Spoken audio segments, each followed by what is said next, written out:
আজ টাকার জন্য নিজেকে বিক্রি করে দিয়েছি। তাই এই মোটর ডিপার্টমেন্টে গাড়ি চালাইতে অনেক কষ্ট হয় রে ভাই।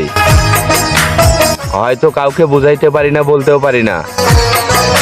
তাই শত কষ্টের মাঝেও নিজের জীবনটা চালিয়ে যাচ্ছি। জানি না কতদূর পর্যন্ত এগিয়ে যেতে পারবো, আর শেষ ঠিকানা কোথায় আছে আমি সেটা কখনো জানি না। যদি শেষ ঠিকানাটা খুঁজে পাই, হয়তো আমার সেদিনই শেষ দিন হবে। সবাই একটু দোয়া করবেন আর ভালো থাকবেন সবাই। কপাল যে মোর পোড়া, তোর সাথে যে মিলল না ভালোবাসার জোড়া।